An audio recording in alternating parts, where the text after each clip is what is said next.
Our Prophet ﷺ said, there is no action of worship that is more blessed than dua. In another hadith, there is nothing more noble than dua. In a third hadith, the Prophet ﷺ said, he who does not make dua, Allah gets angry at him. One of our poets versified, the creation, the more you ask them, the more irritated they get. I mean, how many times can you do a favor to your friend? How many times if your friend asks you for money, for a ride, before you get tired? Yet it is Allah subhanahu wa ta'ala, the more you ask Him, the more beloved you become. Why? Because when you raise your hands to Allah subhanahu wa ta'ala, you open your heart to Allah subhanahu wa ta'ala, you call out to Him for all of your needs, you are testifying automatically, inherently, without even saying anything. You are affirming, Ya Rabb, not only do you exist, but you are the one who hears. You are the one who sees. You are the one who knows. Ya Rabb, I'm calling out to you because you are ala kulli shay'in qadir. That's why I'm reaching out to you. Ya Rabb, you are my creator. If you don't give me, then who else will give me? Your mere act of raising your hand, the mere act of beseeching, it automatically includes in it the essence of tawheed, the essence of servitude, which is ubudiyyah. You wouldn't be calling dua unless you believed in all of these things. So when you call out to Allah, you demonstrate the reality of La ilaha illallah. You show Allah that, Ya Rabb, I am the makhlooq, you are the khaliq. Ya Rabb, I am the marboob, you are the Rabb. Ya Rabb, I have no power, wala hawla wala quwwata illa bik. And that is why dua is the essence of worship. In a hadith in Tirmidhi, our Prophet ﷺ said, "Ad-du'a'u mukhul ibadah." Mukh here doesn't mean brain. Mukh here means the backbone. Dua is the backbone. It is the essence of worship. He who worships Allah will automatically make dua to Allah. It is only the one who has not perfected worship who doesn't make dua constantly. Dua should be a regular routine of our day and our night. We should ask Allah constantly and frequently. And in fact, our Prophet ﷺ said that there is no believer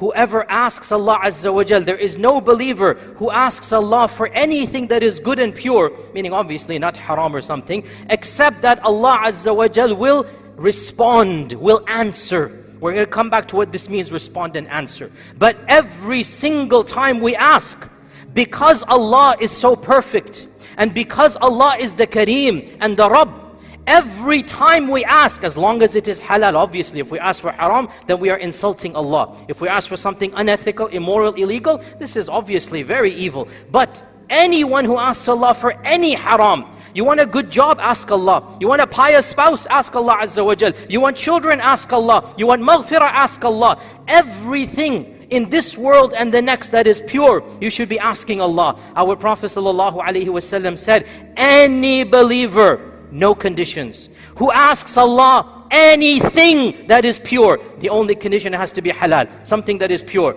Allah subhanahu wa ta'ala will respond, will istijaba. We'll explain what that means in a while. One of the Sahaba was amazed, like he's trying to verify, did he hear correctly? Ya Rasulullah, is that the case? If what you are saying is true, we will ask Allah for anything and everything. I mean, think about it. If somebody came to you and said, whatever you ask, Bill Gates or whoever it might be. Okay, well, after the divorce, I don't know what's going to happen to him. But anyway, you get my point. Somebody of that stature who has this dunya, a partial portion, much more than us, but still it is more than us. And somebody says, whatever you want, blank check. You're going to say, oh, give me this, give me that. You can afford all of this. How about the Khaliq of the Samawat and Ard? How about the Rabb? How about the Rabbul Arsh? How about the one who has the kunuz or the treasures of everything? And Allah, the Prophet ﷺ saying, go ahead and ask. He will give you. He will respond. One of the Sahaba is making sure, am I sure I heard this right? Did I understand you, Ya Rasulullah?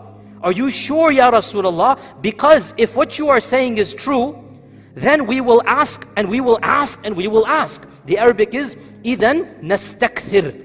We're going to ask a lot. Are you sure, Ya Rasulullah? And our Prophet ﷺ smiled, and he said, Allahu Akthar. Allah is much more than anything you can ask for. how weak we are, how infinitesimally puny is our mind, that we actually think that we can ask Allah to such an extent that we will somehow diminish or harm the creation and the khaza'in of Allah subhanahu wa ta'ala. Our Prophet ﷺ said in the hadith that if all of the creation, the first of them and the last of them, the men of them and the women of them, the jinn of them, the ins of them, if they were all to be gathered at one place and they ask Allah their heart's desires, and they asked and Allah gave every one of them everything they desired, it would not diminish the kingdom and dominion of Allah, except like one of you dips his hand in the ocean and takes it out and thinks that the ocean has been diminished. This is Allah we are dealing with. This is the Khaliq and the Rabb. This is the Malikul Mulk. Do you think that you and your limited imagination will somehow impact the generosity of Allah? Allah is the Kareem and the Razzaq, and He will give and give and give, because that is who He is. It is our job to ask Him. إِذَا نَسْتَكْثِرْ Allahu Akthar. Allah is more than anything and everything. We should make dua a daily and regular routine.